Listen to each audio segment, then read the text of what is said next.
क्या प्रेम दुनिया के सबसे बड़े ज्ञान को हरा सकता है? जब देवताओं के गुरु के सबसे होनहार शिष्य उद्धव अपने ज्ञान का घमंड लेकर वृंदावन की अनपढ़ गोपियों को योग सिखाने गए, तो उस दिन कुछ ऐसा हुआ जिसने पूरे ब्रह्मांड का अहंकार तोड़ दिया। किताबों के पन्नों में दबी अनकही कहानियों के सफर में आपका स्वागत है। आप सुन रहे हैं बोलती किताबें। ज्ञान हमें दुनियादारी सिखाता है, लेकिन जब ज्ञान को अपने ही ऊपर घमंड हो जाए तो उसे तोड़ने के लिए सिर्फ एक ही चीज काम आती है, और वो है निस्वार्थ प्रेम। आज बात करेंगे राधा के विरह और उद्धव गोपी संवाद की। यमुना का पानी आज भी बह रहा है, लेकिन उसकी लहरों में अब वो अटखेलियां नहीं है, वो संगीत नहीं है। कदम के पेड़ आज भी अपनी जगह खड़े हैं, लेकिन उनकी छांव अब किसी को सुकून नहीं देती।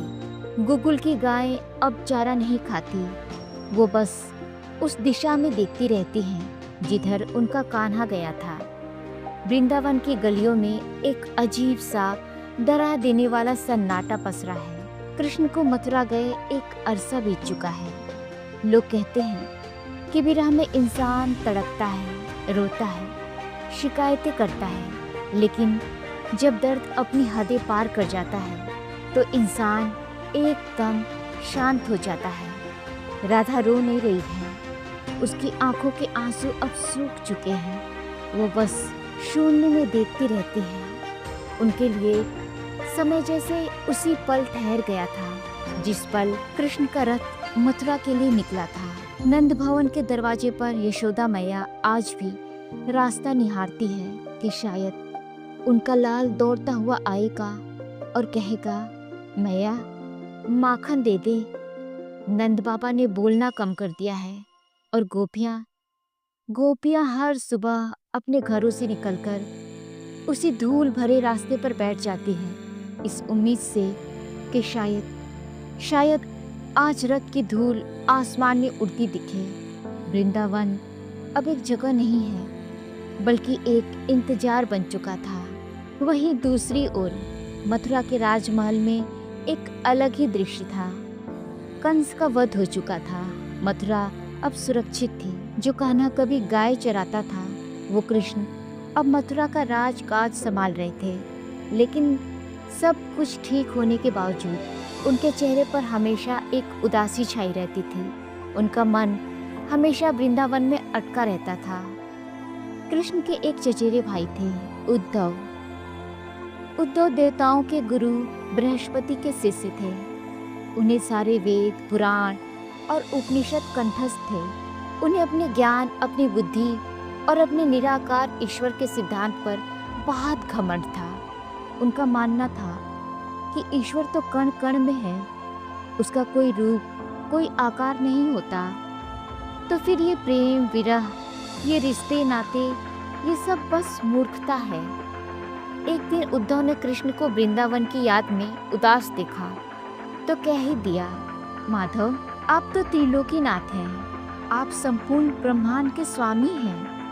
आप एक छोटे से गांव की कुछ अनपढ़ ग्वालनों, उन गायों, उस राधा के लिए क्यों इतने व्याकुल रहते हैं? ये सब मोह है कान्हा, ये ज्ञानता है। ईश्वर किसी एक का नहीं होता। कृष्ण मुस्कुराए, वो मुस्कान जिसमें पूरे ब्रह्मांड का रहस्य छुपा था। कृष्ण अपने माता पिता और गोपियों की तड़प शांत करना चाहते थे, और साथ ही ज्ञानी मित्र का अहंकार भी तोड़ना चाहते थे। उन्होंने कहा, उद्धव तुम सत्य कहते हो, तुम अत्यंत ज्ञानी हो, तुम्हारा ज्ञान सूरज की तरह चमकता है, लेकिन मेरी गोपियां अज्ञानी हैं, वो इस निराकार ब्रह्म को नहीं जानती। मैं यहाँ राजकाज में फंसा हुआ हूँ, क्यों न तुम ही मेरे प्रतिनिधि बनकर वृंदावन जाओ। मेरे नंद बाबा, मेरी मैया को सांत्वना दो और उन गोपियों को अपने योग और ज्ञान का पाठ पढ़ाओ, ताकि उनका ये मोह टूट सके। उद्धव को लगा कि ये तो बहुत आसान काम है। उन्हें अपने योग और ज्ञान पर बहुत अभिमान था। उन्होंने तुरंत रथ तैयार करवाया और वृंदावन की ओर निकल पड़े। उन्हें लगा कि कुछ ही घंटों में उन अनपढ़ ग्वालिनों को जीवन का असली सत्य समझा देंगे। वृंदावन की सीमा पर अचानक धूल उड़ी। किसी गोपी की नजर उस धूल पर पड़ी और वो जोर से चिल्लाई, रथ रथ आया है। अरे ओ सखिया, मथुरा से रथ आया है, कान्हा लौट आए। ये खबर जंगल की आग की तरह पूरे वृंदावन में फैल गई। जो जहाँ था वो सब कुछ छोड़कर वहीं से दौड़ पड़ा। जो गोपी माखन मथ रही थी उसने मथनी छोड़ दी। जो पानी भर रही थी वो मटका छोड़कर भाग पड़ी। किसी ने अपने बिखरे बाल नहीं संवारे, किसी ने ये तक नहीं देखा कि उसके पैरों में कांटे चुभ रहे हैं। सब उसी रास्ते की तरफ भागने लगे। राधा की उन सूखी बेजान आंखों में जैसे अचानक प्राण लौट आए। रथ रुका।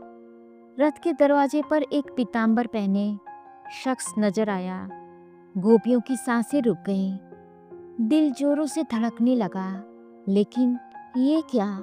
कपड़े कृष्ण के थे, रथ कृष्ण का था, माथे का तिलक भी वैसा ही था, लेकिन वो सांवला सलोना नटखट चेहरा नहीं था। वो उद्धव थे। गोपियों की उम्मीद एक ही पल में शीशे की तरह चकनाचूर हो गई। जो दिल अभी खुशी से धड़क रहा था वो जैसे किसी ने मुट्ठी में भींच लिया। चारों तरफ एक भयानक सन्नाटा छा गया। रथ से उतरते ही उद्धव ने देखा कि सैकड़ों आंखें उन्हें ऐसे देख रही हैं जैसे वो कोई अपराधी हो। उद्धव ने अपना गला साफ किया और गोपियों को एक जगह इकट्ठा किया। वो एक ऊंचे चबूतरे पर बैठ गए, आंखें बंद की और अपना प्रवचन शुरू किया। हे गोपियों, तुम क्यों एक इंसान के लिए इस तरह रो रही हो?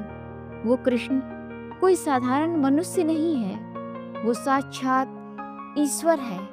और ईश्वर का कोई रंग नहीं होता, कोई रूप नहीं होता। तुम अपने मन को एकाग्र करो, योग करो, ध्यान लगाओ, उस निर्गुण निराकार ब्रह्म की पूजा करो। इन आंसुओं से तुम्हें क्या मिलेगा? गोपियां खामोश सुन रही थी। उनका दिल पहले से ही टूटा हुआ था और ऊपर से ये सूखा नीरस ज्ञान उनके ताजे घावों पर नमक छिड़क रहा था। तभी वहां एक काला भंवरा उड़ता हुआ आया और गोपियों के पैरों के पास गुनगुनाने लगा। गोपियां कृष्ण की दीवानी जरूर थी, लेकिन उनका आत्मसम्मान बहुत बड़ा था। उन्होंने सीधे तौर पर अतिथि उद्धव का अपमान नहीं किया।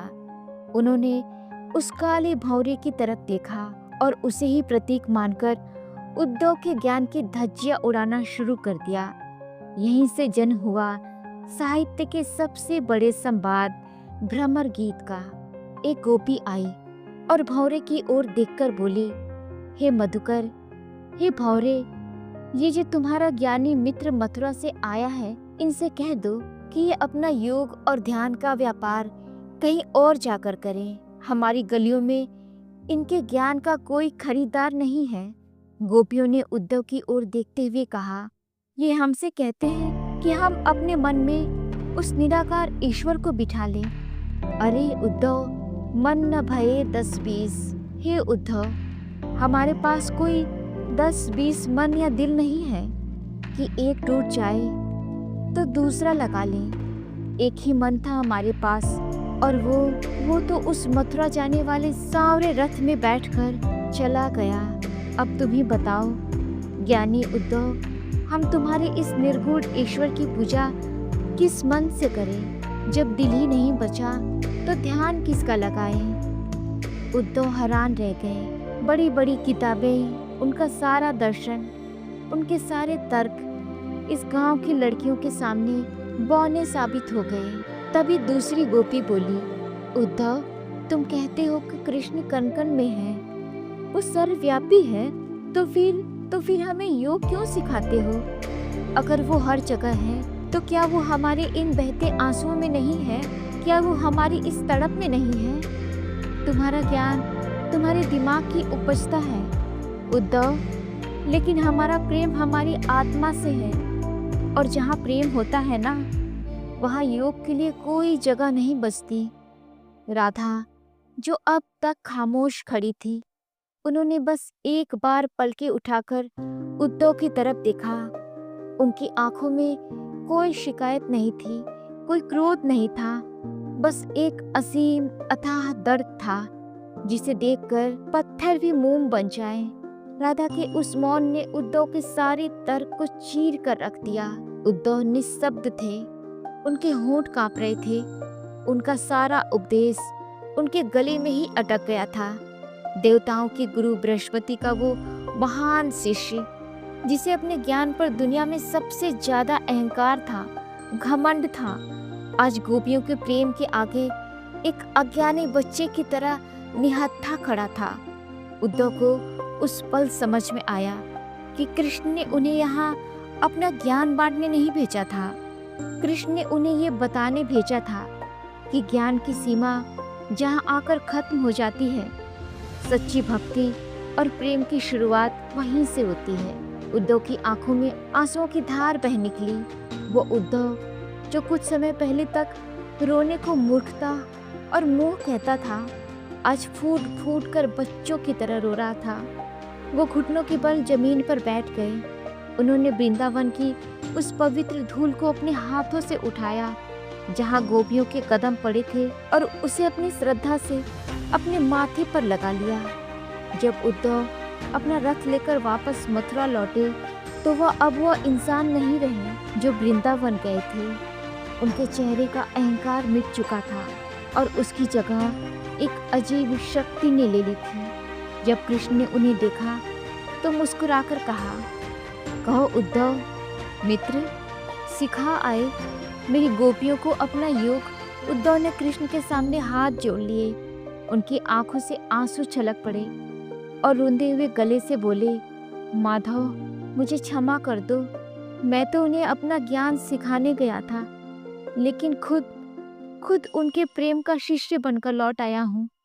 सचमुच कान्हा, इस संसार में प्रेम से बड़ा कोई ईश्वर नहीं और तुम्हारी गोपियों से बड़ा कोई ज्ञानी नहीं। तो दोस्तों, ज्ञान हमें सही और गलत में फर्क करना सिखाता है और दुनिया में खड़ा होना सिखाता है, लेकिन प्रेम हमें खुद को मिटाकर किसी और में जी उठना सिखाता है। अगर आपको राधा के विरह और गोपियों के निस्वार्थ प्रेम की यह दास्तान आपके दिल तक पहुंची हो तो इस वीडियो को लाइक करें और अपने दोस्तों के साथ साझा जरूर करें। आप सुन रहे थे बोलती किताबें। मैं फिर मिलूंगी अगले पन्ने पर एक नई और अनदेखी कहानी के साथ। तब तक सुनते रहिए, सीखते रहिए और हाँ, प्रेम करते रहिए। नमस्कार।